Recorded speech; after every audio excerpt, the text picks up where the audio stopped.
Hi, I'm Cassandra.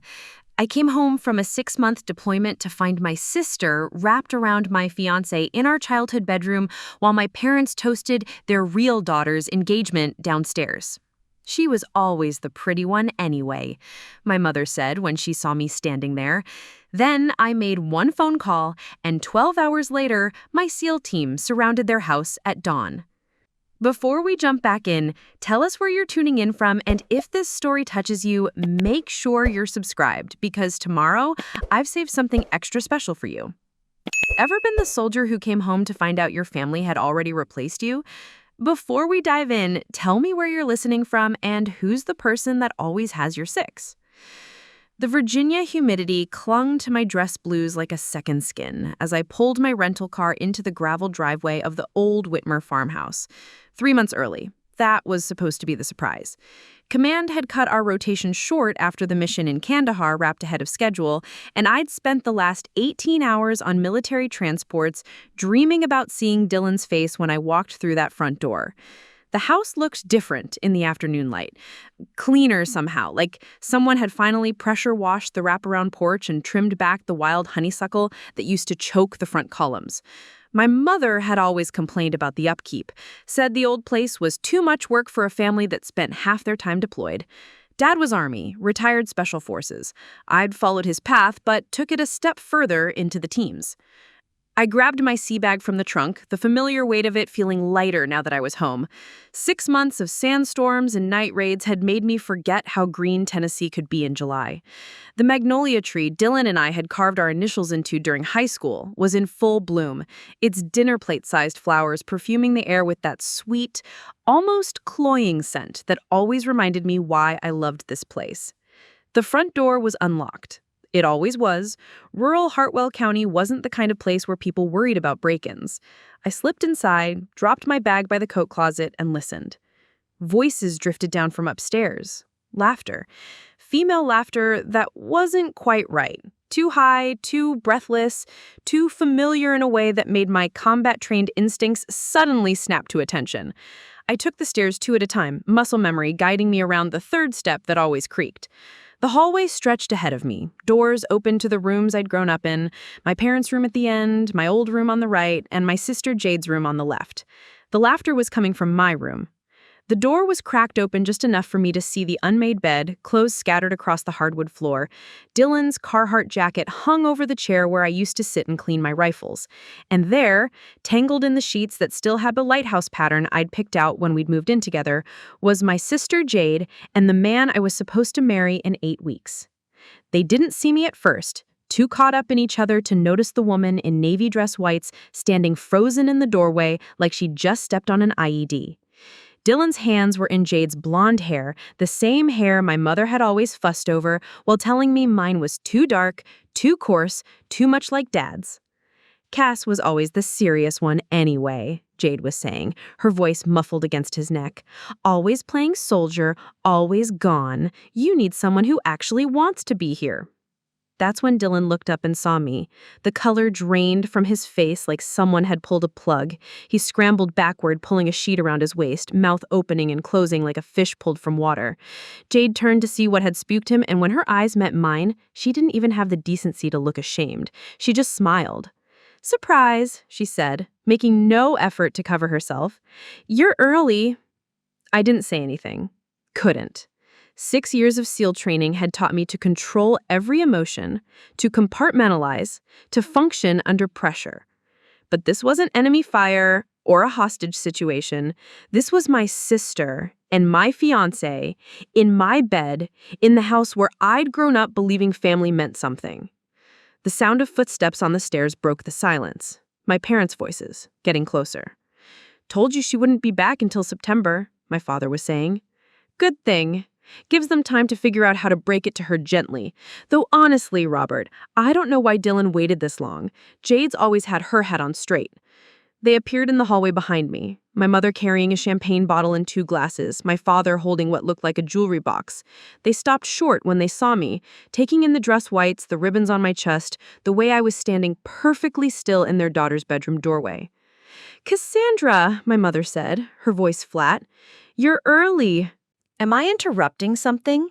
I asked, my voice steady despite the way my hands wanted to shake.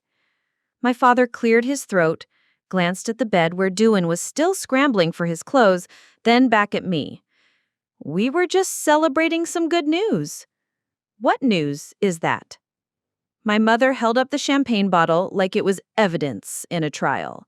Dylan and Jade's engagement! They wanted to wait until you got back, but when he proposed last weekend, we couldn't help ourselves. You understand. I looked at the jewelry box in my father's hands. Tiffany blue. The same color as the box Dylan had shown me over video call 2 months ago, asking for my ring size, because he had something special planned for when I got home. My ring, I said, not asking. Well, my mother's smile was sharp enough to cut glass. It's not like you were here to wear it. And Jade, well, she's always been the pretty one anyway. The one who knows how to make a man feel wanted. 6 years in the teams, 6 years of learning to kill with my bare hands, to think 3 moves ahead of the enemy, to never ever break under pressure. But standing in that hallway, listening to my mother explain why my sister deserved my life more than I did, something cracked inside me. Not loudly, not dramatically, just a quiet fracture, like ice beginning to split on a lake in spring. I reached into my dress white pocket and pulled out my phone, scrolled through my contacts until I found the number I was looking for. Jake Reaper Morrison, my team leader, probably sitting in some bar in Virginia Beach right about now, decompressing from our deployment the way SEALs do. The phone rang twice before his gravelly voice answered. Phoenix, you better be calling from somewhere with good whiskey and better women. Reaper? I said, my voice calm as glass. I need a favor. Name it. I looked at my sister, still naked in my bed, at Dylan, pulling on the shirt I'd bought him for Christmas, at my parents, standing there like they'd just given me a gift instead of burned my life to the ground. My ring, I said, not asking. Well, my mother's smile was sharp enough to cut glass. It's not like you were here to wear it. And Jade, well, she's always been the pretty one anyway. The one who knows how to make a man feel wanted.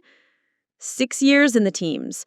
6 years of learning to kill with my bare hands, to think 3 moves ahead of the enemy, to never ever break under pressure. But standing in that hallway, listening to my mother explain why my sister deserved my life more than I did, something cracked inside me. Not loudly, not dramatically, just a quiet fracture, like ice beginning to split on a lake in spring. I reached into my dress white pocket and pulled out my phone, scrolled through my contacts until I found the number I was looking for. Jake Reaper Morrison, my team leader, probably sitting in some bar in Virginia Beach right about now, decompressing from our deployment the way SEALs do. The phone rang twice before his gravelly voice answered. Phoenix, you better be calling from somewhere with good whiskey and better women.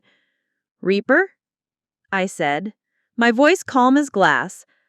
I need a favor. Name it. I looked at my sister, still naked in my bed, at Dylan, pulling on the shirt I'd bought him for Christmas, at my parents, standing there like they'd just given me a gift instead of burned my life to the ground. My ring, I said. My real family. I called my real family. Hope you all slept well last night. It might be your last peaceful one for a while. The night before you left, Dylan said, finally appearing behind Jade, fully dressed but looking like he wanted to disappear into the floorboards. She came over to say goodbye. She brought that casserole, remember? Your mom's recipe. I remembered. I'd been touched that Jade wanted to cook for Dylan, make sure he'd have something homemade while I was gone. I'd even helped her carry the dish to his truck, hugged her goodbye, told her she was the best sister in the world for looking out for my fiancé. You planned this, I said, the pieces clicking together like intelligence reports forming a pattern. All of it. My mother set the champagne bottle on the side table with deliberate care. We planned nothing, Cassandra. Things just developed naturally. Naturally. I turned around to face them all. My sister seducing my fiancé while I'm overseas is natural? You were never here, Jade said, coming down the stairs with that same entitled stride she'd had since high school, when she'd stolen my prom day and convinced everyone I was being dramatic. Even when you were physically here, you were always somewhere else, always training, always preparing for the next deployment. Dylan needed someone who actually wanted to build a life. In our bed? She shrugged. Technically, it's my bed now. I moved into your room after you left. Mom said it was silly to keep it like a shrine. The words hit like a sniper's bullet. Clean, precise, designed for maximum damage. I looked at my mother, who had the grace to look away. You gave her my room? You're hardly ever here, my father said quietly. It made sense. And my things? Boxed up in the attic, my mother said. We weren't throwing them away, just making space. Making space. They'd packed up my life like I was already dead, distributed my room and my fiancé to my sister like I was never coming back. And maybe in their minds I wasn't. Maybe to them I'd stopped being their daughter the moment I chose the teams over staying home and being safe. The ring, I said to Dylan. You proposed to her with my ring. He nodded miserably. She said you'd understand, that you'd want her to have it since you were never going to, with your job and everything. Since I was never going to what, Dylan? Come back, he whispered. She said seals don't really come back. Not the same, not whole. The room went dead quiet. Even the grandfather clock seemed to hold its breath. I'd been shot at by Taliban fighters. I'd jumped out of helicopters in the middle of sandstorms. I'd killed men with my bare hands to protect my teammates and innocent civilians. But nothing had ever hurt like hearing the man I loved for 6 years tell me I wasn't whole enough to deserve a life. And you believed that? I said. I believe Jade loves me, he said, finding some courage from somewhere. I believe she wants the same things I want. A house, kids, someone who comes home for dinner every night. I would have come home. When? My sister demanded, crossing her arms. When, Cass? After how many more deployments? How many more years of Dylan waiting around for you to decide if you wanted to be a woman or a soldier? The words hung in the air like smoke from an explosion. My parents said nothing. Dylan said nothing. They just stood there letting her speak for all of them. You chose this, my mother said finally, her voice softer but somehow more cutting.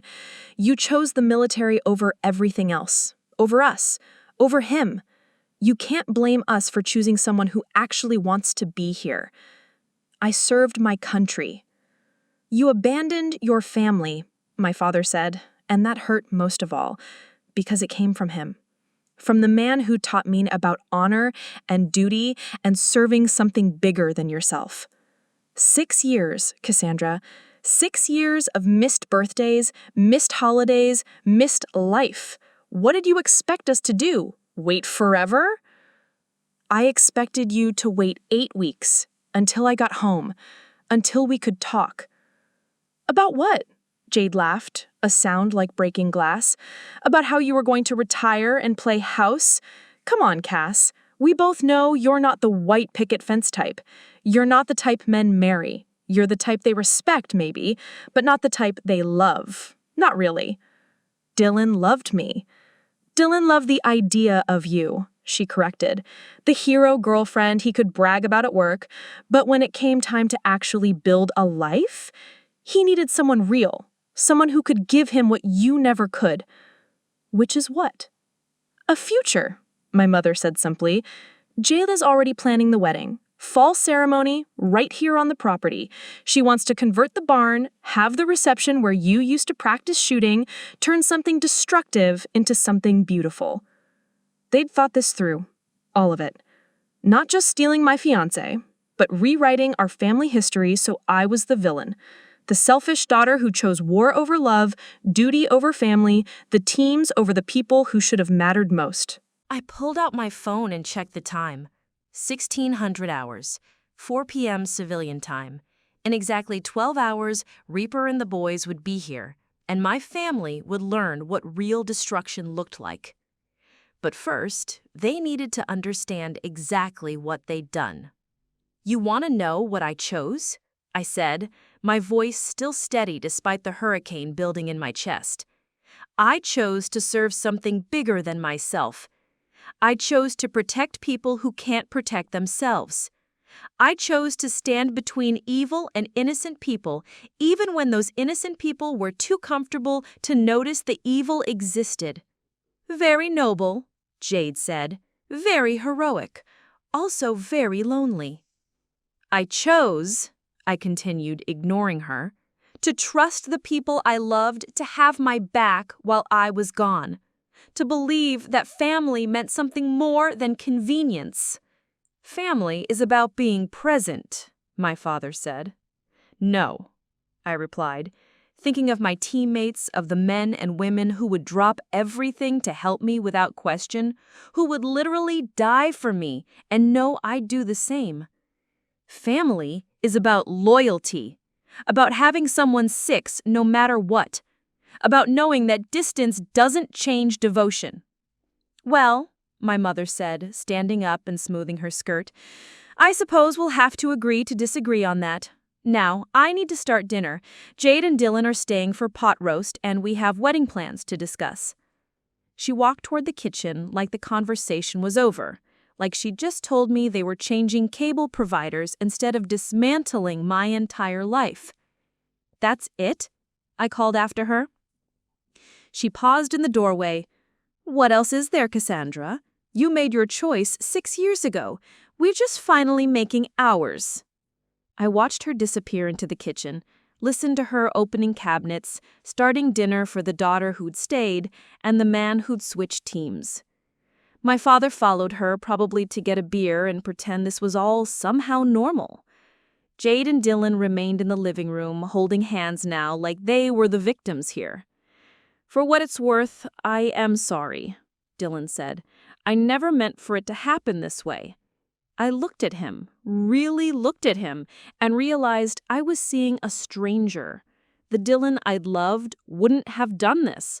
Wouldn't have given my ring to my sister, wouldn't have moved into my family home like I was already dead, wouldn't have let them pack up my life like I didn't exist. "No," I said quietly, "you're sorry you got caught. There's a difference." He opened his mouth to argue, but I was already walking toward the front door. I had calls to make, and in 11 hours, my real family would be here to remind these people what kind of loyalty actually looked like. "Where are you going?" Jade called after me. I paused with my hand on the doorknob, looked back at the house where I'd grown up, at the people who'd raised me to believe in honor and integrity and keeping faith with the people you love. To get some air, and to make sure my team knows exactly what kind of people they're dealing with. The door closed behind me with the finality that sounded like the end of everything I thought I knew about home. I drove my rental car to the old quarry road, a gravel path that wound through pine trees to a clearing where Dylan and I used to park and watch stars.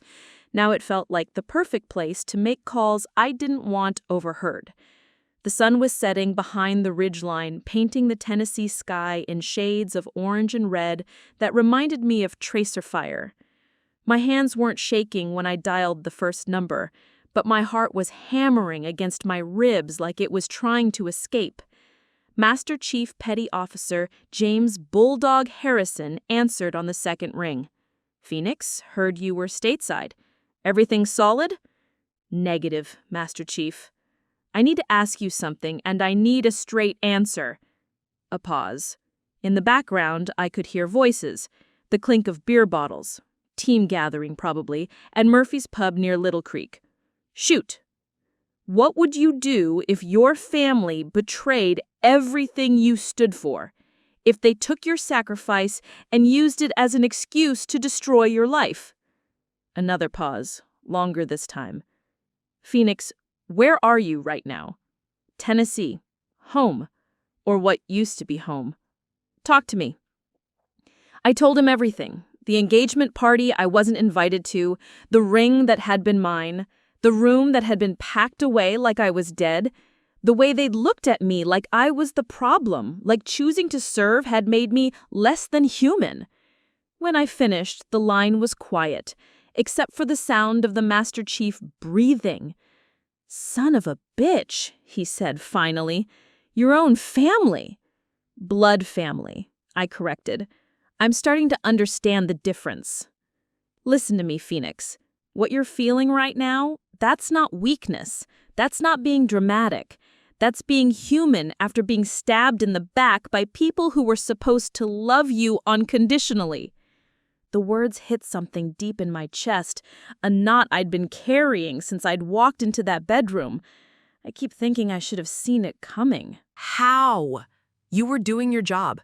You were serving your country, protecting people who don't even know your name. You can't watch your six and guard your country at the same time. That's why you have people you trust to cover you. They were supposed to be those people. Yeah, they were. And they failed you. His voice hardened. But you know what, Phoenix? You've got another family. One that actually understands what loyalty means. Reaper's already mobilizing the team. Good. But before this goes any further, I want you to know something. Remember that deployment to Syria 3 years back, when we lost comms for 6 hours during that sandstorm? I remembered. We'd been pinned down outside Raqqa, separated from our extraction point, communications down, supplies running low. 6 hours of not knowing if we'd make it home. You kept us together, he continued. When Thompson was losing it, when Rodriguez got hit and we thought we might lose him, when I was ready to make that final charge that probably would have gotten us all killed. You found another way. You found the path that brought everyone home. That was just tactics, Master Chief. No, that was leadership. That was understanding that some fights aren't about proving you're the toughest. They're about being smart enough to win without destroying yourself in the process.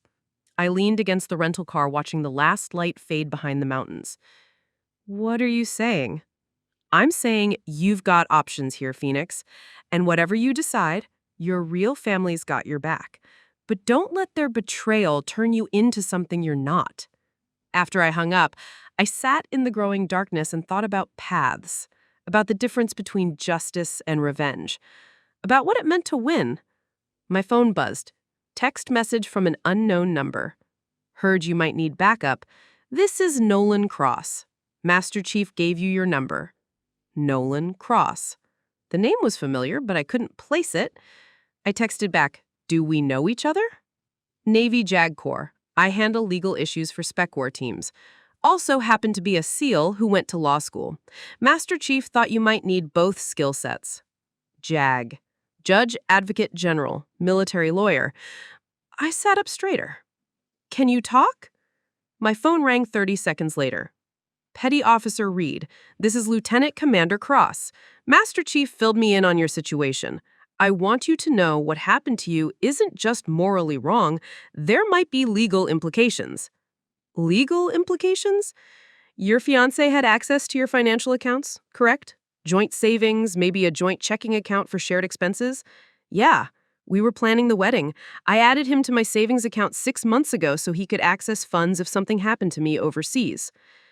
And your family had access to your personal property while you were deployed? My parents have keys to my apartment. They were supposed to check on it, forward my mail. Have you checked your accounts since you've been back? I hadn't even thought about it. No, I came straight from the airport to the house. Do that now. And check your credit report.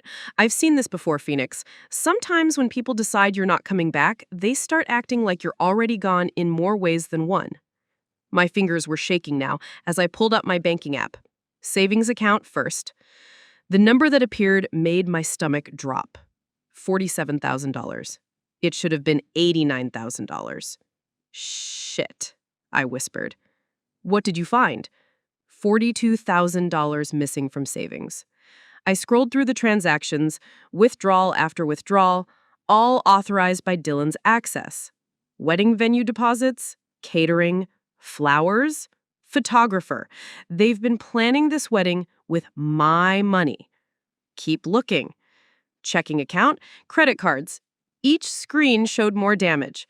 a $15,000 engagement ring charged to my Visa, hotel reservations in Gatlinburg for what looked like a honeymoon, payments to a wedding planner, a dress shop, even a bachelor party weekend in Nashville. They spent over $60,000, I said, my voice barely above a whisper. On a wedding they were planning while you were deployed, using funds they accessed because you trusted your fiancé with your financial security. Can I get it back? That's the beautiful thing about being a JAG officer who specializes in financial crimes, Cross said, and I could hear his smile in his voice. Most people don't realize that unauthorized use of funds, even with legitimate access, can constitute fraud if the money was obtained under false pretenses. False pretenses? Your fiancé gained access to your accounts under the assumption that he was planning your future together. Instead, he was planning a future with someone else, using your money to finance it. That's textbook fraud. Something cold and sharp settled in my chest. Not anger anymore, but focus, mission, clarity. What do you need from me? Screenshots of everything. Every transaction, every account. I'll need a statement detailing the timeline of when you gave him access and under what circumstances, and I'll need you to file a police report. Police report? Financial fraud is a felony, Phoenix, and in Tennessee, it's also grounds for a civil suit to recover damages plus interest and legal fees. I was quiet for a moment, processing the implications. This changes things. It changes everything, because now this isn't just about personal betrayal. This is about criminal activity, and your family just graduated from being heartless to being stupid. What about the team? Reaper's bringing everyone in 12 hours. Cross was quiet for a moment.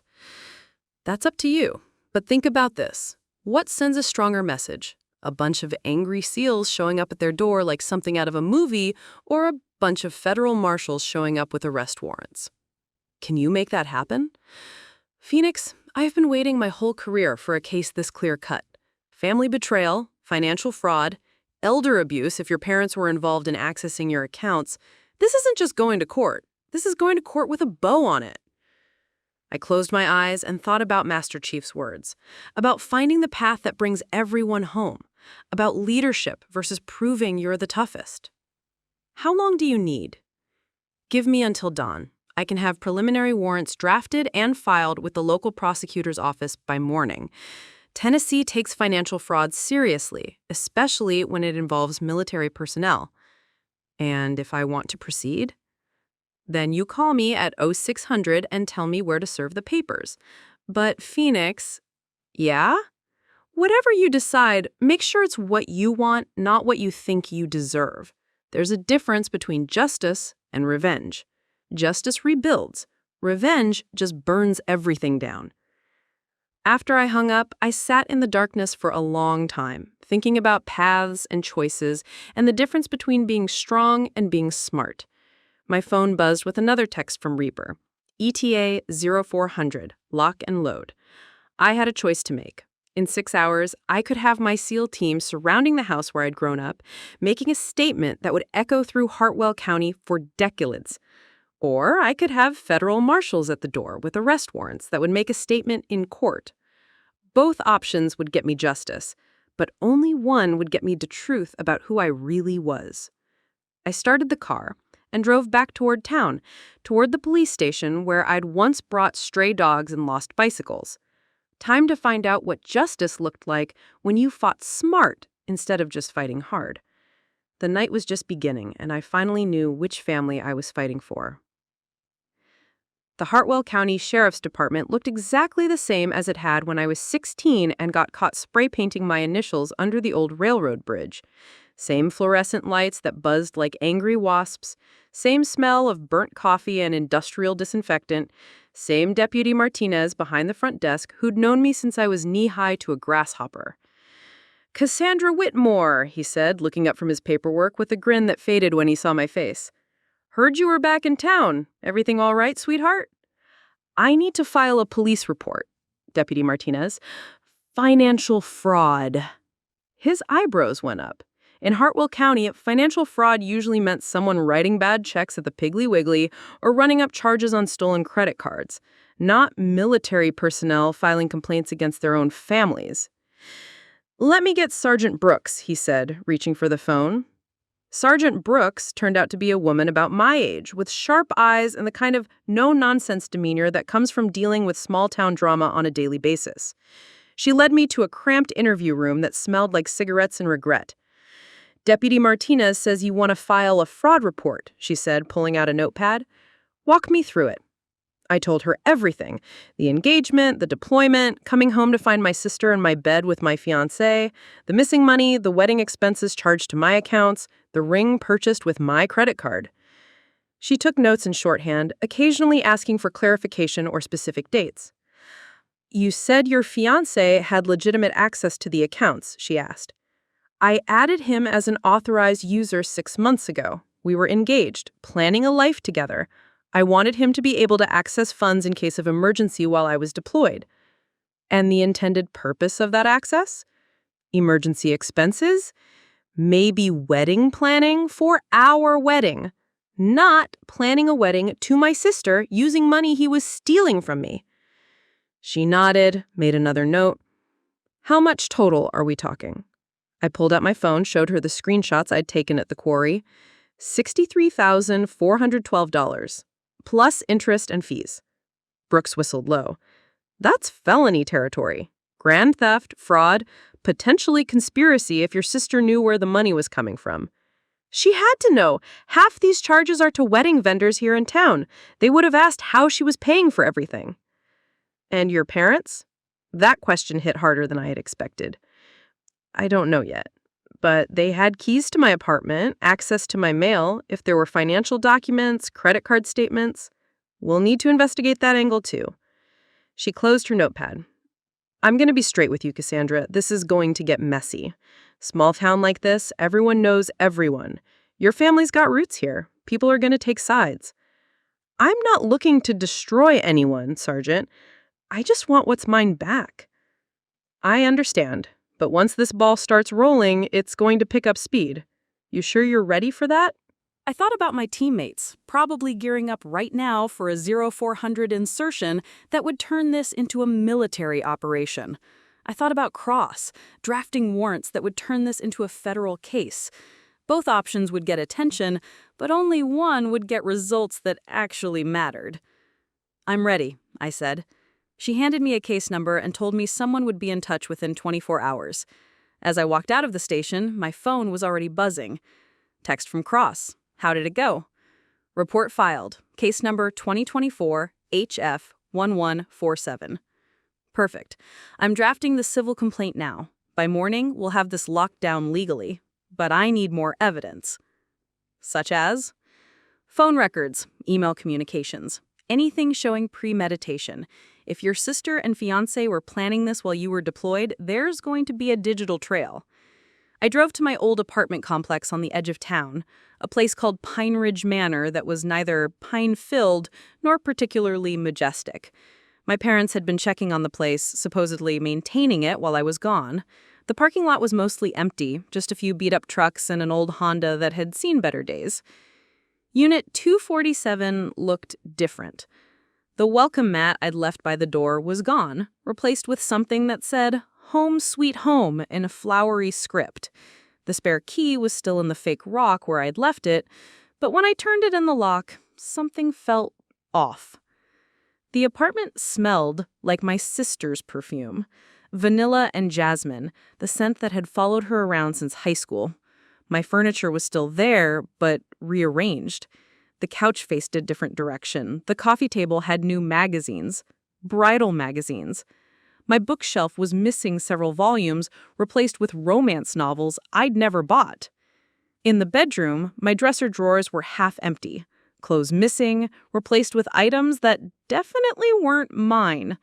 A jewelry box I'd never seen before sat on my nightstand, filled with earrings and necklaces that looked expensive enough to be engagement gifts. But it was the desk in my spare room that told the real story.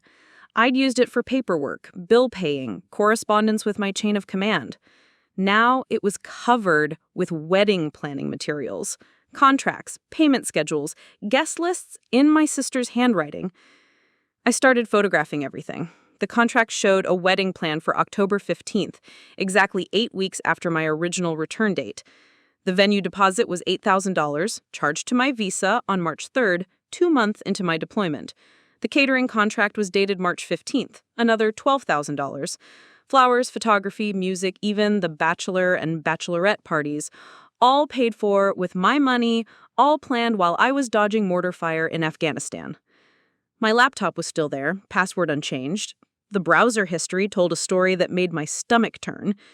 Jade had been using my computer to research wedding vendors, create Pinterest boards for my dream wedding, and even start a wedding website with photos of Jade and Dylan that looked like they'd been taken in my apartment. I downloaded everything to a flash drive, then did something that probably violated about 6 different privacy laws, but felt completely justified under the circumstances. I logged into Dylan's email account. We'd shared passwords since college, a habit of trust that had apparently been one-sided. The email trail went back to December. Messages between Jade and Dylan planning their perfect timing for after I deployed.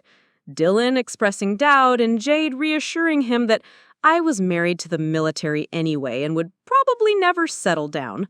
Messages about ring shopping, about how to explain the engagement to their friends, about whether they should wait until I got back to break it to me gently. But the worst messages were the ones between Jade and my mother, planning the engagement party, discussing how to handle Cassandra when I returned. My mother suggesting they let sleeping dogs lie until after the wedding. There were even messages about converting my childhood bedroom into a nursery for the grandchildren Jade was planning to give them. I forwarded everything to my secure email account, then copied it all to the flash drive. Evidence of premeditation, conspiracy, fraud, and enough type of trust issues to fuel a lifetime of trust issues. My phone rang. Reaper. Phoenix, we're 2 hours out. Where do you want us to set up? I looked around the apartment that had been my home, now transformed into my sister's wedding planning headquarters, at the evidence of months of calculated betrayal spread across my desk, at the jewelry box full of gifts that should have been mine. Change of plans, Reaper. Say again? I said change of plans. Stand down the operation. Silence on the other end. Then, Phoenix. Are you compromised? Are you under duress? Negative. I'm thinking clearly for the first time since I got home. This isn't a military operation anymore. It's a legal one. You sure about this? Because we're locked and loaded, and frankly, after what you told me, some of the boys are looking forward to having a conversation with your family about loyalty. I'm sure, but I need a favor. Name it. I need you and the team to stand by, not for an assault, but for moral support. This is going to get ugly in ways that bullets can't fix. You want us there when the hammer falls. I thought about facing my family alone, about sitting across from them in a courtroom while lawyers read their crimes into the public record, about the moment when they realized that the daughter they'd written off had more resources and more fight in her than they'd ever imagined.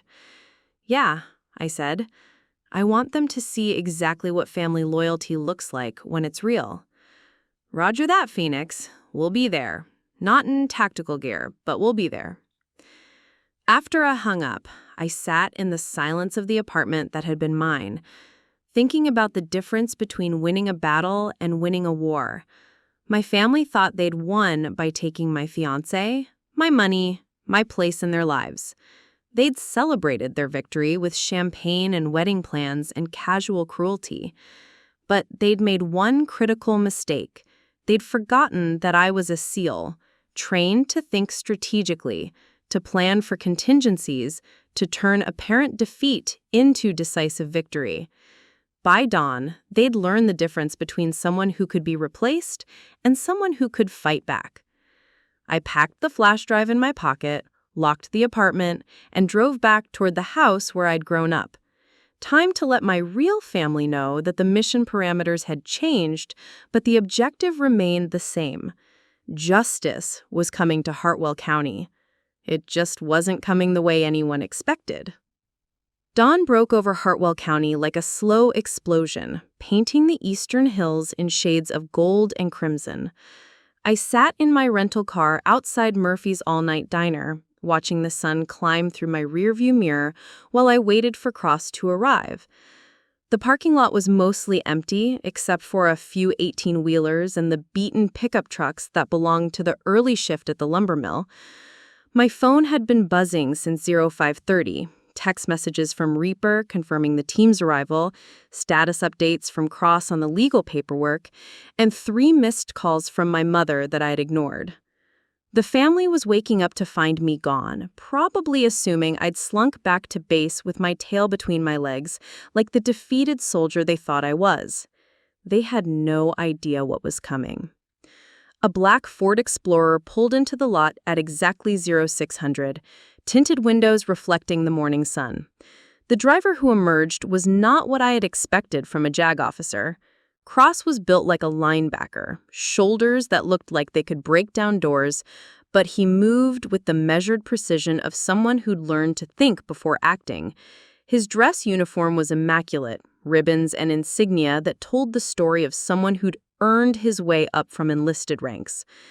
"Petty Officer Reed," he said, extending a hand that could have crushed mine, but didn't. "Thank you for trusting me with this. Thank you for taking it seriously, sir." He slid into the booth across from me, declining coffee, but accepting the manila folder I had prepared with printed copies of everything I'd found. Phone records, email communications, financial statements, photographs of my apartment converted into their wedding planning headquarters. He reviewed each document with the methodical attention of someone who'd built his career on details that mattered in courtrooms. "This is even better than I hoped," he said, after 20 minutes of silent reading. "The premeditation is clear, the financial fraud is documented, and the conspiracy element is undeniable. But more than that, this shows a pattern of psychological manipulation designed to isolate you from your support systems." Meaning, your sister didn't just steal your fiancé and your money. She systematically worked to convince everyone around you that you didn't deserve either. Look at these messages between her and your mother. They're not just planning a wedding, they're constructing a narrative where you're the villain who abandoned her family for glory. I read over his shoulder. Messages about how I'd always been selfish, how I'd chosen the military over real relationships, how Dylan deserved someone who had put him first. Jade had spent months poisoning the well, making sure that when I came home, I'd find a family united in their belief that I was the problem. "It's classic alienation," Cross continued. "Isolate the target, rewrite their history, make everyone believe the victim is actually the aggressor. Your sister's not just a thief, she's a psychological manipulator. Can we prove that in court? We can do better than that. We can show a jury exactly how calculated this was." He pulled out his own folder, thick with legal documents. "I've prepared 3 separate actions: criminal complaints for fraud and conspiracy, civil suits for damages and emotional distress, and a restraining order to prevent them from disposing of any more assets." "Assets? Your sister's been busy since you left yesterday. She tried to withdraw another $15,000 from your savings account this morning. The bank flagged it as suspicious and froze the account, but it shows she's escalating." My blood went cold. She's panicking.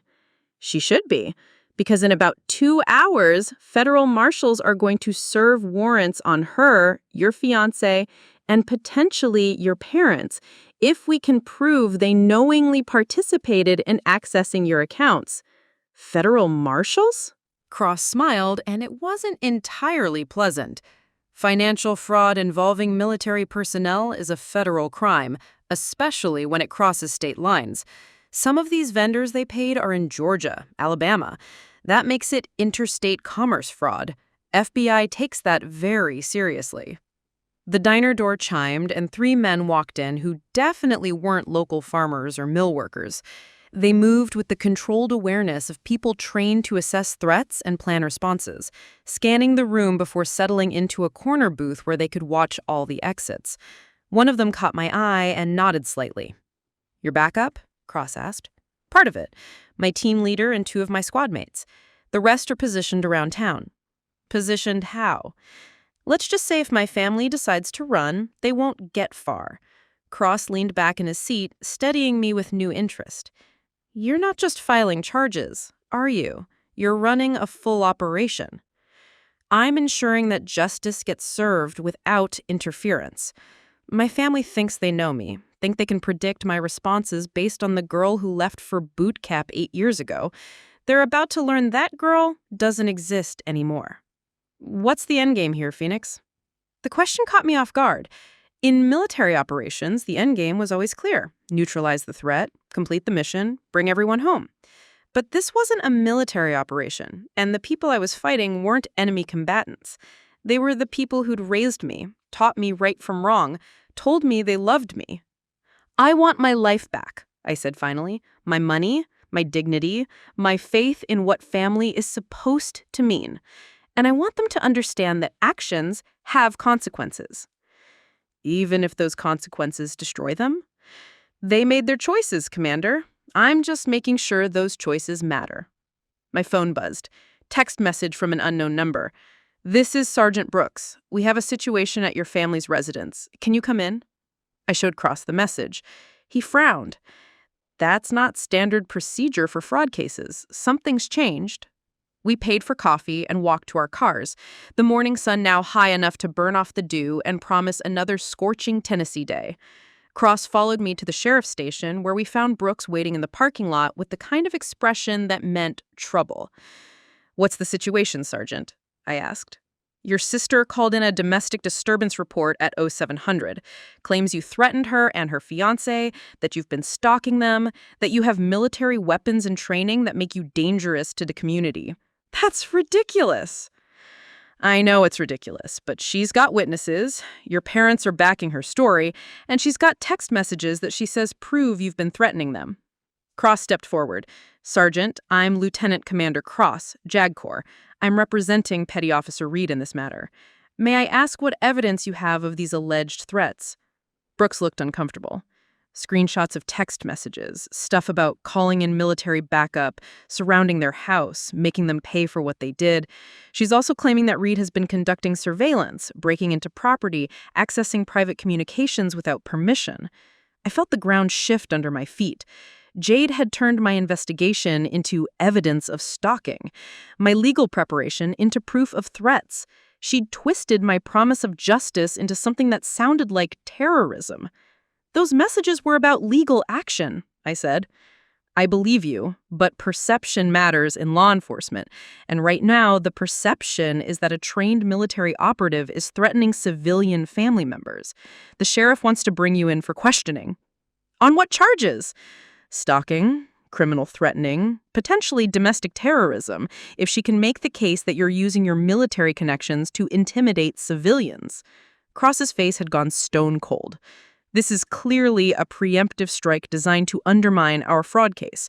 Classic Darvo. Deny, attack, reverse victim, and offender." "Darvo?" She's flipping the script. Instead of being the defendant in a fraud case, she's making herself the victim in a domestic violence case. It's a legal strategy designed to muddy the waters and gain public sympathy. Will it work? Not if we're smart about it, but we need to move fast. He turned to Brooks. "Sergeant, I assume you'll want Petty Officer Reed to come in voluntarily for questioning.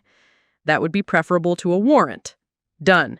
But I want it on record that she is cooperating fully and that this appears to be a coordinated attempt to obstruct a federal fraud investigation." Brooks nodded. "I'll make note of that." As we walked toward the station, Cross leaned close. "This changes our timeline. We need to file everything today before they can build their counter-narrative any further. What about my team? Keep them close, but invisible. If your sister's claiming military intimidation, we can't give her ammunition." Inside the station, I could see my family through the glass windows of the interview room. My parents looked older than they had yesterday, worn down by whatever story Jade had told them. Dylan sat beside my sister with his arm around her shoulders, playing the role of protective fiancé.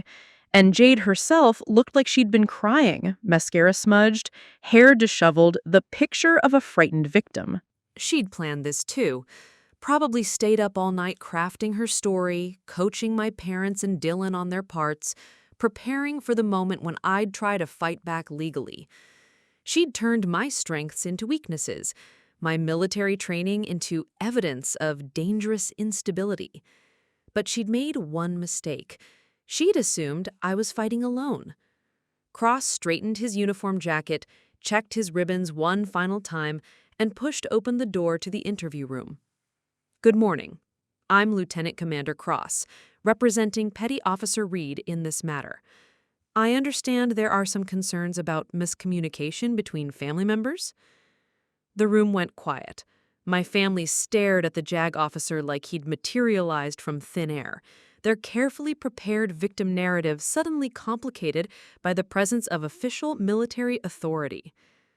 "Before we begin," Cross continued, pulling out his folder, "I should mention that we have some documentation that might help clarify the situation. Federal warrants for a financial fraud, evidence of interstate commerce violations, and a rather interesting trail of electronic communications that paint a very different picture of who's been threatening whom." He set the folder on the table with a sound like a gavel falling. "Shall we start with the $63,000 in unauthorized withdrawals, or would you prefer to begin with the conspiracy to commit fraud?" The look on Jade's face told me everything I needed to know. She'd prepared for a fight with her little sister. She hadn't prepared for war with the United States military legal system. The real battle was just beginning. The interview room felt smaller with Cross's presence filling it, his uniform insignia catching the fluorescent light like armor. My family sat frozen around the table, their victim narrative crumbling as federal authority entered the equation. Jade's carefully applied tears had dried up, leaving streaks of mascara that made her look more guilty than sympathetic. "I think there's been a misunderstanding," my father said, his military bearing reasserting itself in the presence of a superior officer. "We're just trying to resolve a family dispute." "Are you, Mr. Whitmore?" "Because what I have here suggests something far more serious than a family dispute." He laid out photographs of the financial statements, the wedding contracts, the email communications. "This appears to be a coordinated effort to defraud a deployed service member of over $60,000. My mother's face went pale. "We didn't know about any fraud." "Didn't you?" Cross pulled out printed emails. "According to these communications between you and your daughter Jade, you were fully aware that wedding expenses were being charged to Cassandra's accounts. You even suggested specific vendors who would give military family discounts that could be applied to Jade's wedding." "Those were just suggestions," my mother stammered. "Suggestions that resulted in fraudulent transactions totaling $15,000 to vendors you personally recommended." Cross's voice remained level, professional, but there was steel underneath. "In federal court, we call that conspiracy to commit fraud." Dylan shifted uncomfortably in his seat. "I had legitimate access to those accounts. Cassandra gave me permission."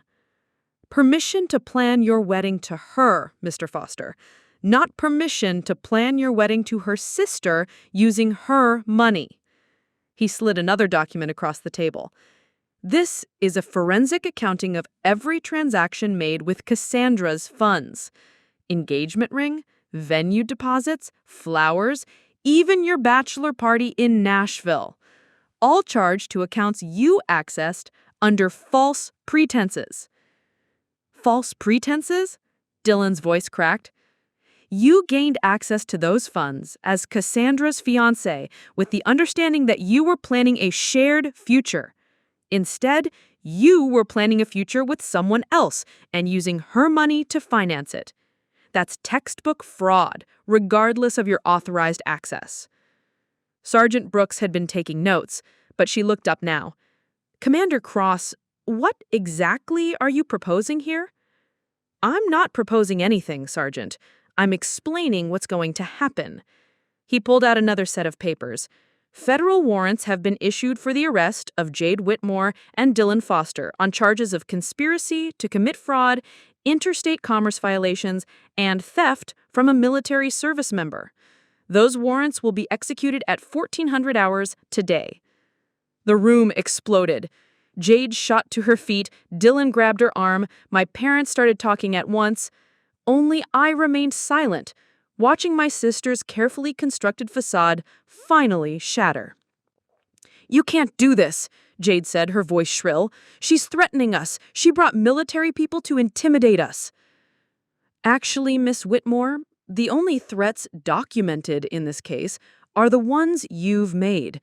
Threatening text messages sent to your sister's phone, emails discussing how to handle her when she returned from deployment, even recorded conversations about preventing her from accessing her own financial accounts."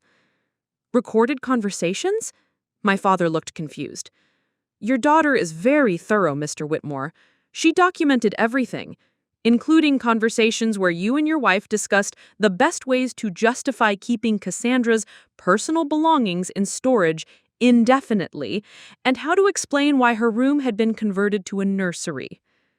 I watched my parents' faces change as the full scope of Jade's manipulations became clear. They'd been played as much as I had, fed a narrative that made them complicit in their own daughter's betrayal. "We never agreed to any fraud," my mother whispered. Perhaps not knowingly, but the law doesn't distinguish between willing and unwilling participants in conspiracy charges. If you benefited from the fraudulent transactions, if you provided assistance or guidance, if you helped conceal the crime, you can be charged as co-conspirators. "What do you want?" Dylan asked, his voice barely audible. Cross leaned back in his chair. "What I want is irrelevant. What's going to happen is that you'll be arrested, processed, and charged with federal crimes that carry sentences of 5 to 20 years in federal prison. Your assets will be frozen, your accounts seized, and every penny you've stolen will be recovered with interest and penalties." "Unless," Jade's voice had lost all its theatrical trembling. "There is no unless, Miss Whitmore. You committed federal crimes. The evidence is overwhelming.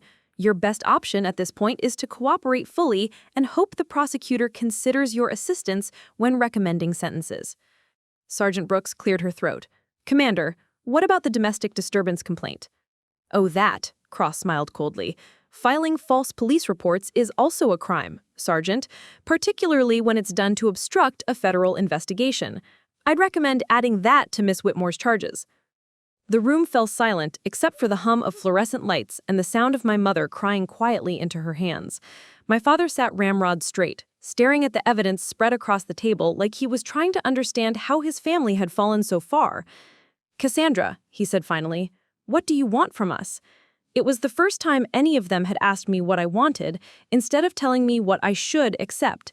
The first time they'd acknowledged that maybe, just maybe, I had a right to be angry about having my life stolen while I served my country.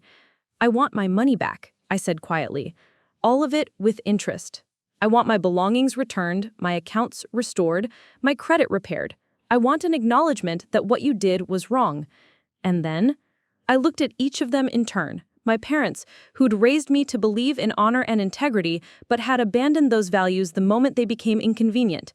Dylan, who'd promised to love me for better or worse, but had decided worse included being deployed. Jade, who'd systematically destroyed my life while convincing everyone it was for my own good. I want you to understand that family isn't about blood or convenience or who's physically present. It's about loyalty. It's about having someone's back even when they can't watch their own.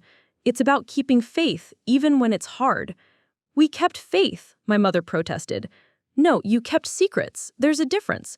I stood up, straightening my own uniform. "You kept faith with the daughter who stayed, who was easy, who didn't challenge you or ask you to support something bigger than yourselves. You broke faith with the daughter who served, who sacrificed, who trusted you to hold down the home front while she was protecting strangers in foreign countries. We were proud of you," my father said. "You were proud of the idea of me, the hero daughter you could brag about at church and community events. But when it came time to actually support me, to actually demonstrate that pride through actions instead of words, you chose the easier path. Jade finally found her voice again. So what now? You destroy us all for revenge? This isn't revenge, Jade. Revenge would have been letting my SEAL team have that conversation with you about loyalty they were so eager to have. This is justice. This is consequences. This is what happens when you mistake kindness for weakness and absence for abandonment. Cross began gathering his papers. The warrants will be served at 1400 hours. I'd recommend you use the time between now and then to secure legal representation and prepare for what's coming. Federal charges aren't like local misdemeanors. They don't go away with community service and apologies. As we stood to leave, Dylan called out, "Cassandra, wait." I turned back. "I'm sorry. I really am. I never meant for it to go this far." I studied his face, looking for the man I'd once loved enough to trust with my financial future, but all I saw was a stranger who'd chosen the easier path when the harder one required actual sacrifice. "No, Dylan. You're not sorry it happened. You're sorry you got caught. There's a difference." Outside the sheriff's station, Cross and I stood in the parking lot watching my family through the windows. They were talking animatedly now, probably trying to figure out how to minimize the damage, how to spin this as anything other than what it was. "You did the right thing," Cross said. "Did I? I just destroyed my family." "You didn't destroy anything, Phoenix. You just stopped pretending that what was already broken could be fixed with silence and acceptance." My phone buzzed. Text from Reaper. "We're in position. Give us the word and we'll remind them what happens to people who betray the Brotherhood." I looked at the message, thought about the satisfaction of watching my SEAL teammates deliver street justice to the people who had betrayed me. It would feel good in the moment, and it would make great gossip in Hartwell County for decades to come. But it wouldn't give me back my money, my dignity, or my faith in what family should mean. "Stand down," I texted back. "Legal 6 is handling this. Copy that, but if you change your mind, we're here." I put the phone away and looked at Cross. What happens now? Now we let the federal marshals do their job, and you start figuring out what kind of family you want to build going forward. Meaning you've got a team of people who dropped everything to come here because you asked for help. People who would have committed crimes to defend you, who are willing to stand with you in a courtroom instead. That's not blood family, Phoenix. That's chosen family. And sometimes, chosen family is the only kind that matters. In 3 hours, federal marshals would arrive to arrest my sister and former fiancé. The people who'd raised me would learn that betraying a SEAL carried consequences they'd never imagined. And I would start the long process of rebuilding a life based on loyalty earned instead of loyalty assumed. The real battle was just beginning, but for the first time since I'd walked into that bedroom, I knew which side was going to win. At 13:30 hours, I stood in the parking lot of Roselli's Italian restaurant, watching federal marshals and tactical gear surround the building through my binoculars. Cross had received a tip that Jade and Dylan were inside, probably having what they thought would be their last meal as free people. The irony wasn't lost on me. They'd chosen the same restaurant where Dylan had proposed to me 3 years ago for their final act of defiance. "Phoenix, you've got eyes on the target?" Reaper's voice crackled through my earpiece. My team had positioned themselves around the perimeter, not for assault, but for documentation. Everything that happened today would be recorded, preserved, and shared with every SEAL team in the fleet as a reminder of what happened when you betrayed the Brotherhood. Affirmative. 2 federal marshals at the front entrance, 2 at the back. Local sheriff's department providing support. Cross is inside with the warrants. Copy that. Murphy and I are recording from the north side. Rodriguez has the south covered. This is going to be one hell of a training video. Through the restaurant's front window, I could see my sister and Dylan at the same corner booth where he'd gotten down on one knee with my grandmother's ring. They were holding hands across the table, probably telling each other that everything would work out, that their love would conquer all consequences. The delusion was almost impressive. Cross emerged from his government sedan carrying a briefcase and wearing the expression of a prosecutor who'd just been handed a Christmas gift. He'd spent the morning coordinating with federal agencies, and apparently the investigation had uncovered more than just the fraud I'd reported. My phone buzzed with a secure message. Additional charges filed. IRS flagged unreported income from liquidated military pension benefits. Also found evidence of identity theft. Credit cards opened in your name. This is now a federal task force investigation. I stared at the message, feeling something cold settle in my stomach. They hadn't just stolen my engagement and my savings, they'd been systematically looting my financial identity for months, probably planning to destroy my credit completely before I returned. "Phoenix, you seeing this?" Rodriguez's voice came through the earpiece. "Black sedan just pulled up. That's gotta be the feds." 3 federal marshals stepped out of the sedan, followed by 2 agents in dark suits who had FBI written all over them. This wasn't just a simple fraud arrest anymore. This was a federal task force taking down what they apparently classified as an organized crime operation. Cross met them at the restaurant entrance, showing credentials and handing over paperwork. Through the window, I could see Jade looking up from her pasta, confusion crossing her face as she noticed the unusual number of official-looking people gathering outside. "Here we go," I whispered. The marshals entered first, followed by the FBI agents and Cross. Even from the parking lot, I could see the moment Jade realized what was happening. She dropped her fork, grabbed Dylan's arm, started talking rapidly. Dylan looked like he was about to throw up. "Ma'am, you need to stand up slowly and place your hands where we can see them," the lead marshal's voice carried even through the restaurant walls. Other diners were pulling out phones, recording what was probably the most exciting thing to happen in Hartwell counties since the tornado of 2019. "Jade Murray Whitmore, you're under arrest for conspiracy to commit wire fraud, interstate commerce fraud, theft of military benefits, and identity theft." The marshal's voice was crisp, professional, carrying the weight of federal authority. "Dylan Matthew Foster, you're under arrest for the same charges, plus unlawful access to financial accounts and filing false tax returns." Cross appeared at the restaurant window, caught my eye, and nodded once. Phase 1 complete. My phone rang. Unknown number, but I recognized the area code as local. "Hello? Cassandra, it's your mother." Her voice sounded hollow, defeated. "We just saw the news. They arrested Jade and Dylan." "I know. I was there." A pause. "You were there?" "Federal marshals don't conduct operations without consulting with the victim, Mom, especially when the victim is military personnel with security clearance. We need to talk." "About what?" "About fixing this, about making this right, about family." I watched as the marshals led my sister and former fiancé to separate vehicles, their hands cuffed behind their backs, their faces streaked with tears and disbelief. The crowd that had gathered was filming everything, posting to social media, turning their arrest into entertainment. "Where are Downing you now?" "Home. We've been here all morning trying to figure out what to do. Cassandra, we had no idea it had gone this far. We thought it was just wedding planning." "Did you think the $15,000 in vendor payments was just wedding planning? Did you think converting my apartment into Jade's personal space was just temporary? Did you think lying to me for months was just family harmony?" Silence on the other end. "Mom, I'm coming to the house. We're going to go through every financial document, every communication, every piece of evidence that shows what you knew and when you knew it. And then we're going to decide whether you're co-conspirators or just witnesses." "Cassandra, please. 1 hour, Mom. Have everything ready." I ended the call and walked toward my rental car. Cross was finishing up with their arrest paperwork, but he caught my arm as I passed. "Where are you going?" "To finish what we started. My parents claim they didn't know the full extent of what Jade was doing. Time to find out if that's true." "Wait." He pulled out another folder from his briefcase. "The FBI Financial Crimes Unit finished their analysis of your accounts." I opened the folder and felt the world tilt. Bank statements showed systematic withdrawals dating back not 6 months, but 18 months.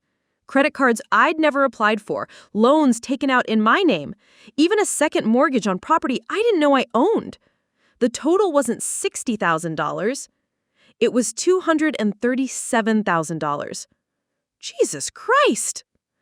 It gets worse. They've been filing tax returns in your name, claiming deductions for business expenses that never existed, charitable donations that were never made. The IRS has been building a case against you for tax evasion for the past year. Tax evasion? They reported your military pay incorrectly, made it look like you were hiding income from deployments. If we hadn't intervened today, you would have come home to federal tax liens, frozen accounts, and potentially criminal charges for tax fraud. My hands were shaking as I flipped through page after page of fraudulent documents bearing my forged signature. They hadn't just stolen my fiancé and my savings.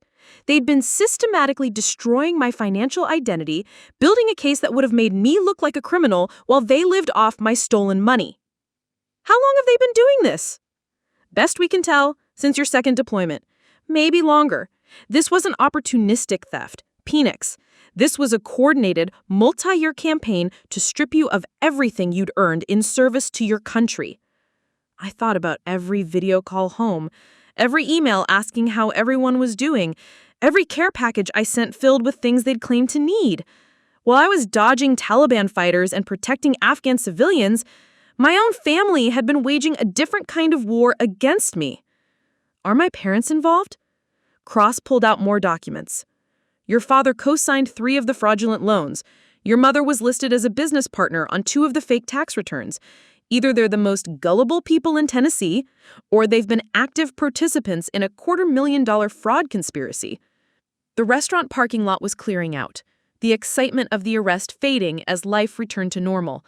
But my life would never be normal again. Even if I recovered every stolen penny, even if everyone involved went to prison, I'd never again trust anyone completely. I'd never again believe that family meant unconditional support. What's our next move? Confrontation, but not alone and not unprepared. Cross-signaled to one of the FBI agents. Agent Martinez is going to accompany us to your parents' house. If they're innocent, they'll cooperate fully. If they're not, we'll add them to the defendant list. And my team? Moral support only. This is a federal investigation now, which means federal rules. Your SEAL brothers can watch your back, but they can't participate in interrogations or evidence collection. I nodded, understanding the boundaries. Reaper, you copy? Loud and clear, Phoenix. We'll maintain overwatch, but hands off unless things go sideways. Copy that. Agent Martinez turned out to be a woman about my age, with the kind of sharp intelligence that came from years of unraveling financial crimes.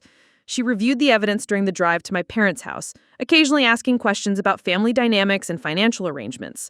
In cases like this, she said, as we turned onto the familiar gravel driveway, we usually find that family members fall into one of 3 categories: true victims who were manipulated, willing participants who benefited from the crime, or active conspirators who helped plan and execute the fraud.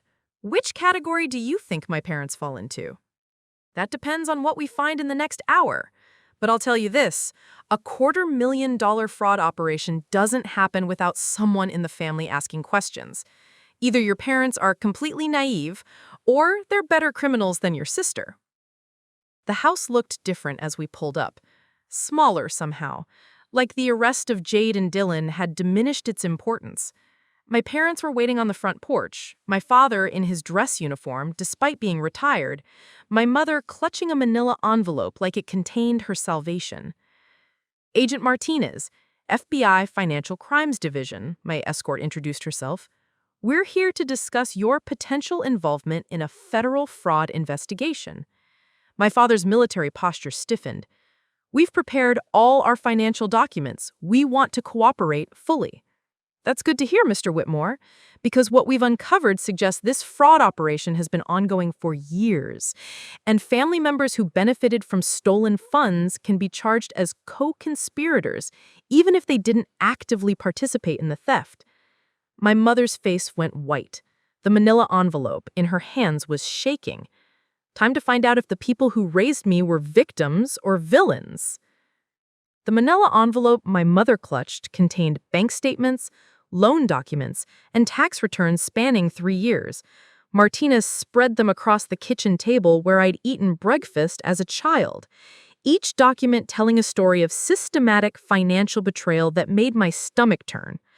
"Walk me through this loan application," Martinez said, pointing to a document dated 14 months ago. "This shows your daughter, Cassandra, applying for a $30,000 personal loan, but the signature doesn't match her known handwriting samples." My father leaned forward, squinting at the paperwork like he was seeing it for the first time. Jade said Cassandra had asked her to handle the paperwork while she was deployed, said it was for wedding expenses and emergency funds. And you believed that? Why wouldn't we? Jade showed us text messages from Cassandra asking for help with financial planning.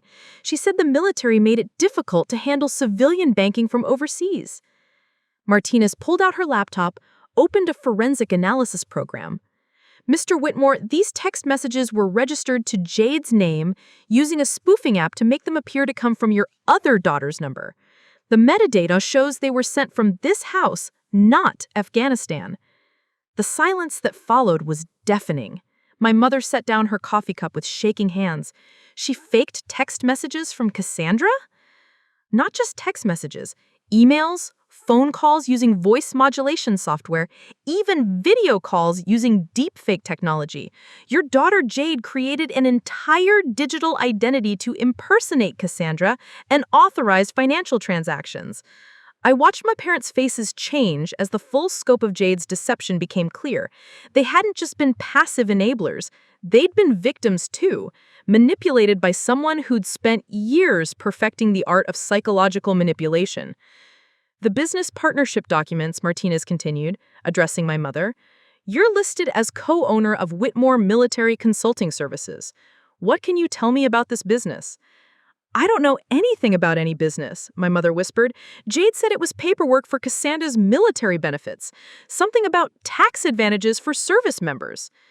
Mrs. Whitmore, this fictitious business was used to launder over $80,000 in stolen funds. Tax returns were filed claiming you earned $40,000 annually, providing consulting services to military contractors. The IRS has been expecting tax payments on that income. My father's face went ashen. We owe taxes on money we never earned? Worse than that, the business was used to justify fraudulent tax deductions, false charitable contributions, and fictitious business expenses. You're both facing potential federal tax evasion charges unless we can prove you were unknowing victims of identity theft. The kitchen fell silent, except for the tick of the grandfather clock and the sound of my mother crying. These weren't the tears of someone caught in a lie.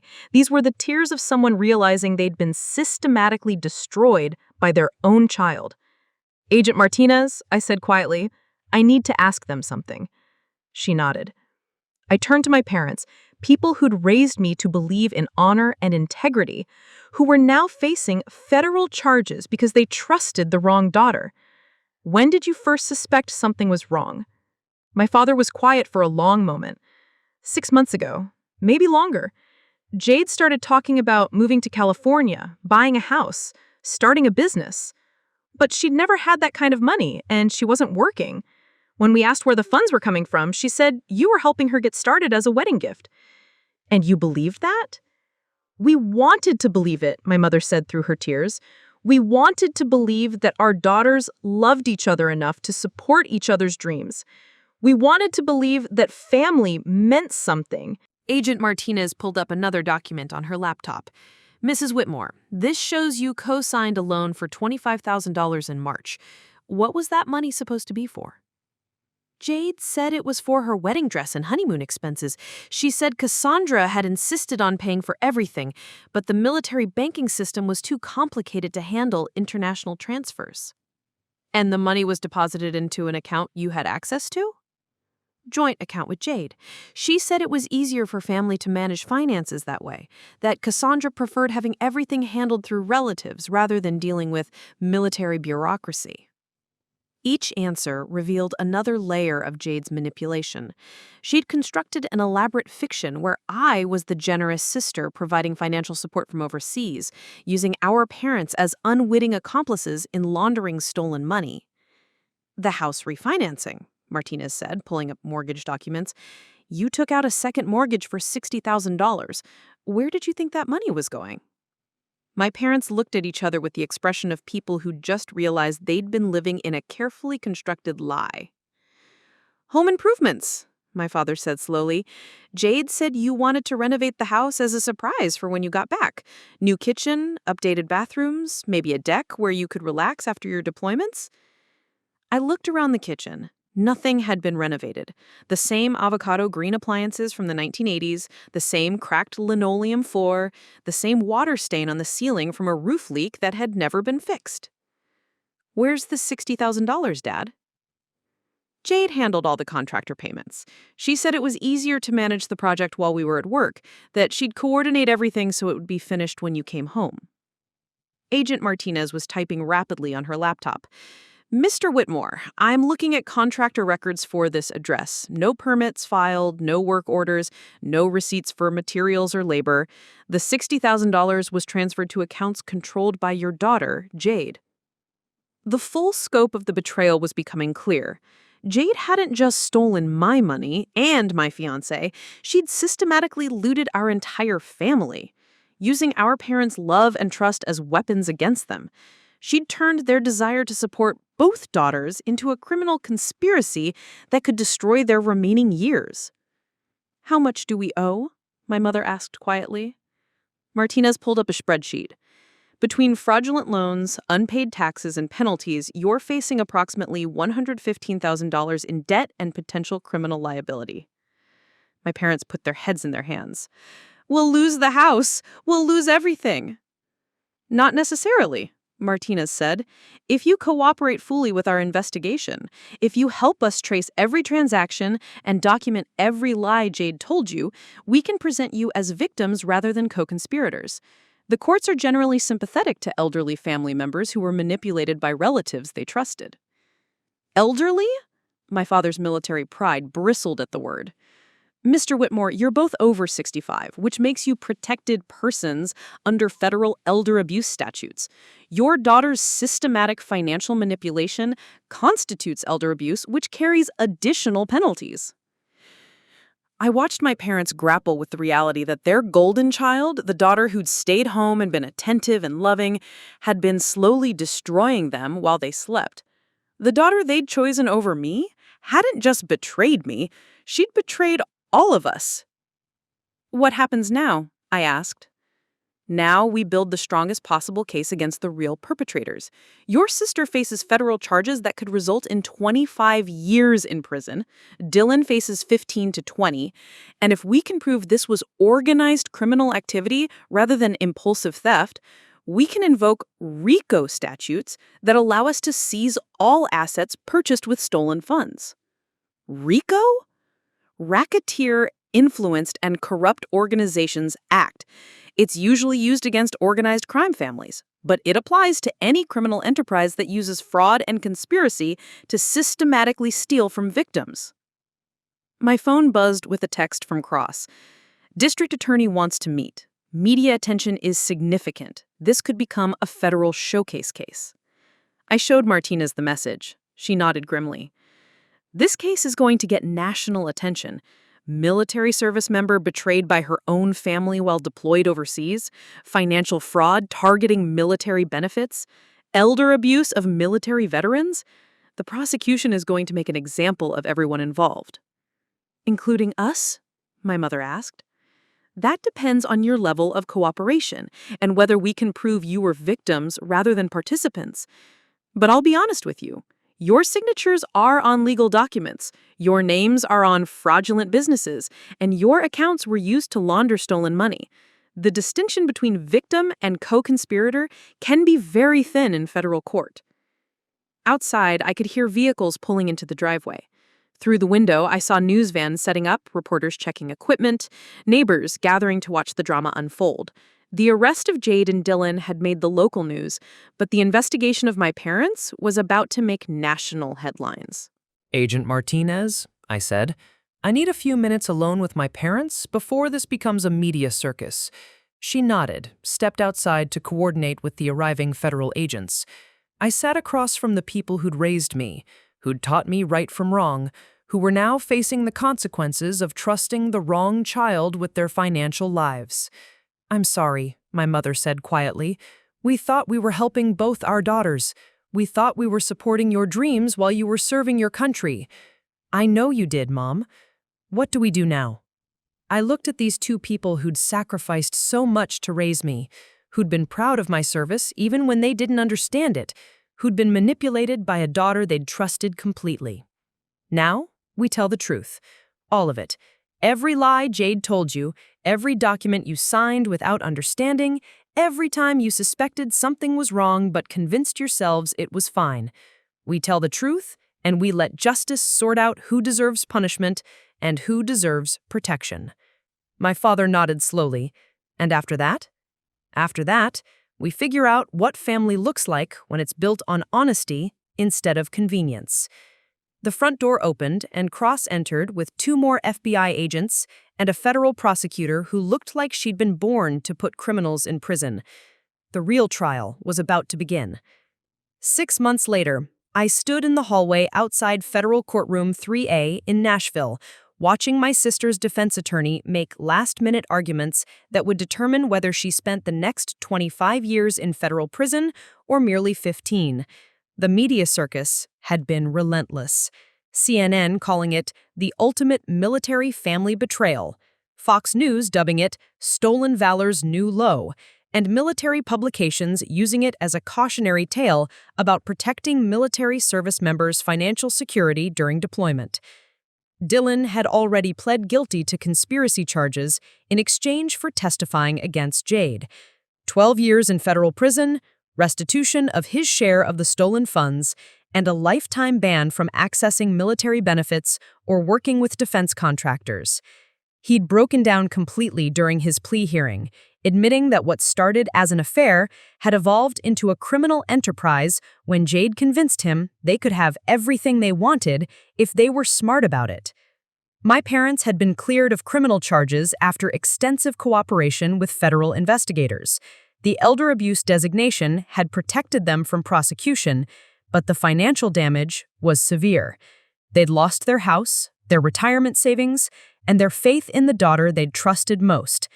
They were living in a small apartment in town now, my father working part-time at the hardware store, despite being 72, my mother taking in alterations to pay for necessities. Phoenix, Cross appeared beside me, carrying the thick briefcase that had become his constant companion throughout the investigation. You ready for this? As ready as anyone can be to watch their sister get sentenced to decades in federal prison. She made her choices, all of them. The affair, the theft, the identity fraud, the manipulation of your parents. Every single decision that brought her to this moment was hers. Through the courtroom windows, I could see Jade at the defendant's table, wearing the same navy blue dress she'd worn to my high school graduation. Her attorney probably chosen it to make her look younger, more sympathetic, less like someone who'd stolen nearly $250,000 from her deployed sister. She'd lost weight during the months of house arrest, aged years in the face of federal charges that couldn't be charmed or manipulated away.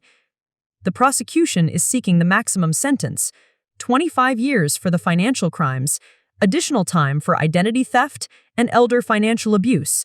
With the media attention this case has received, the judge is going to want to send a strong message about protecting military families. And Dylan's testimony? Devastating. He gave them everything. The timeline of the planning, the fake identity creation, the systematic targeting of your deployment benefits, even recordings of conversations where Jade discussed expanding the operation to target other military spouses. She's not just a thief. She's a predator who specialized in exploiting military families. My phone buzzed with a text from Reaper. Entire team watching the live stream. Whatever happens today, your real family has your 6. The courtroom doors opened, and we filed in with the crowd of reporters, federal agents, and curious locals who'd followed the case. My parents sat in the gallery, my father in his dress uniform, my mother clutching tissues she'd probably need before this was over. They'd aged a decade in 6 months. The stress of financial ruin and public humiliation taking their toll on bodies that had already given so much. Judge Patricia Hendricks took the bench with the demeanor of someone who'd spent 30 years seeing the worst of human nature and had long since stopped being surprised by it. She reviewed the sentencing recommendations in silence, occasionally glancing at Jade with the expression of a teacher who'd caught a student cheating on the final exam. Ms. Whitmore, you've been found guilty on 14 federal charges including conspiracy to commit wire fraud, identity theft, elder financial abuse, and obstruction of justice. Before I impose sentence, do you have anything to say to this court? Jade stood slowly, her lawyer's hand on her shoulder. For a moment, she looked like the sister I'd grown up with, the one who'd taught me to braid friendship bracelets and helped me practice driving in the Walmart parking lot. Then she opened her mouth. Your Honor, I never intended for things to go this far. I was in love, and I made mistakes because I was trying to build a life with someone I cared about. My sister was never around, and I thought I was just using money that would have been wasted anyway on someone who didn't appreciate what she had at home. The courtroom erupted in whispers. Even her own attorney looked like he wanted to crawl under the table. Judge Hendricks raised her hand for silence. Miss Whitmore? Are you saying you stole nearly $250,000 from your sister because she was deployed overseas serving her country? I'm saying she made her choice to put the military first, and I made my choice to put family first. She can't expect to have everything her way when she's never here to participate in family life. I felt something cold settle in my chest.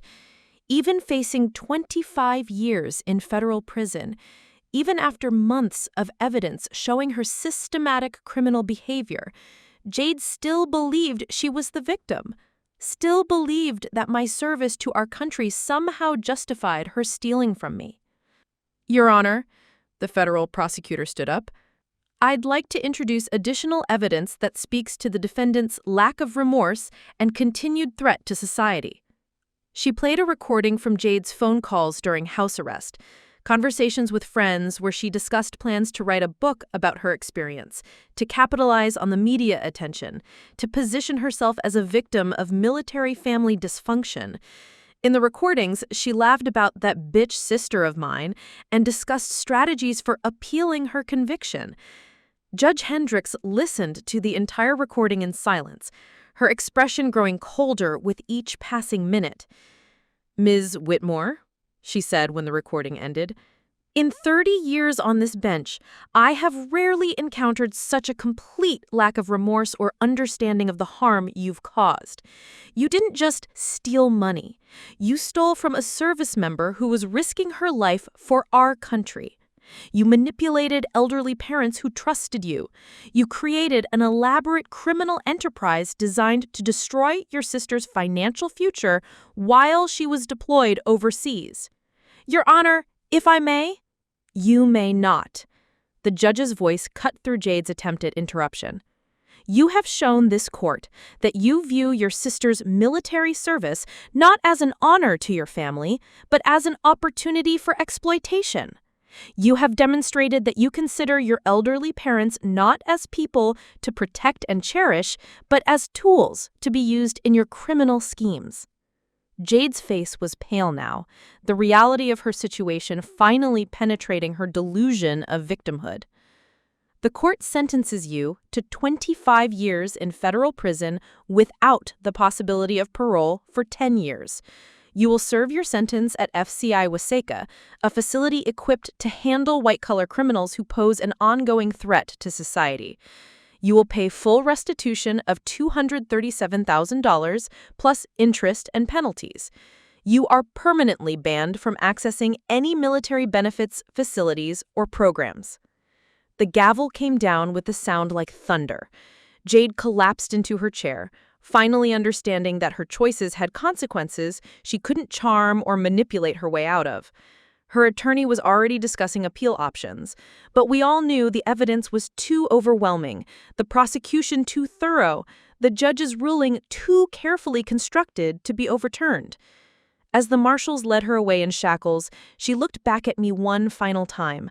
I expected to see hatred or defiance, but what I saw was confusion, as if she still couldn't understand how her victim had become powerful enough to destroy her.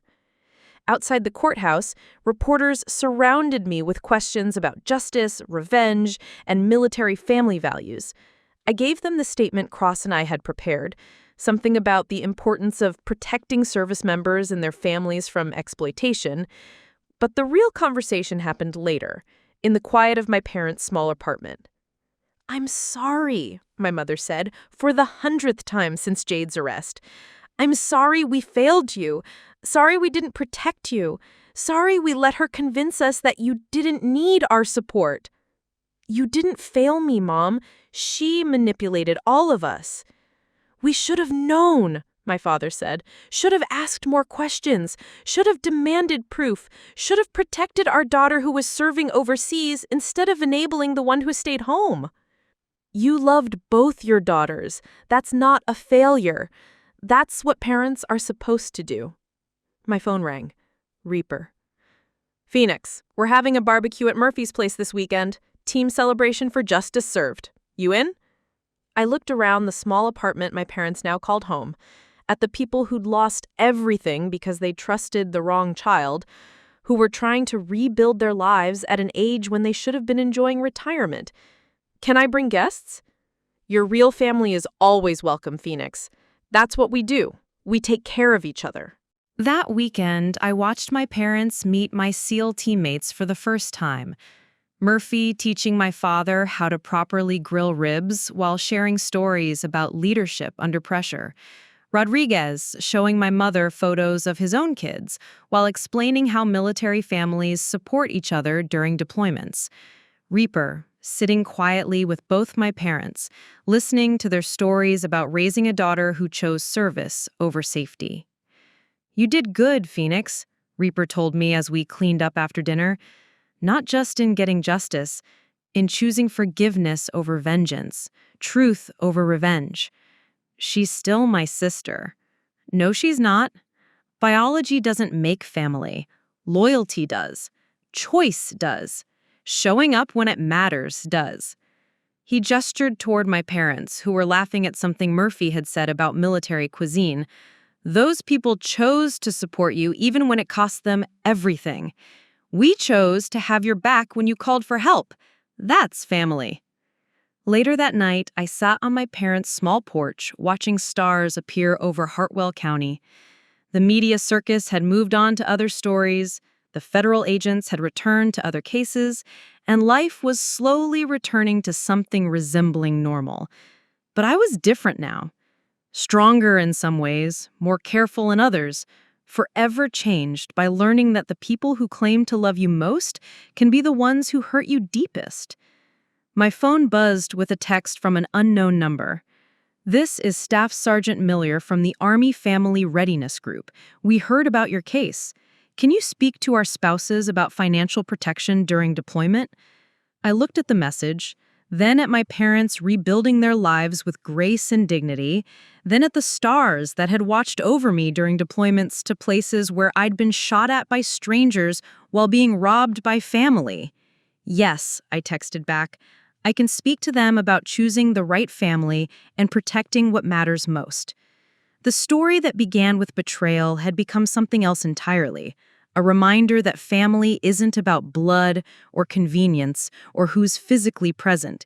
It's about loyalty that survives distance, support that endures hardship, and love that chooses action over words. Have you ever discovered that the people you thought you knew best were strangers, while the strangers you served with became your real family?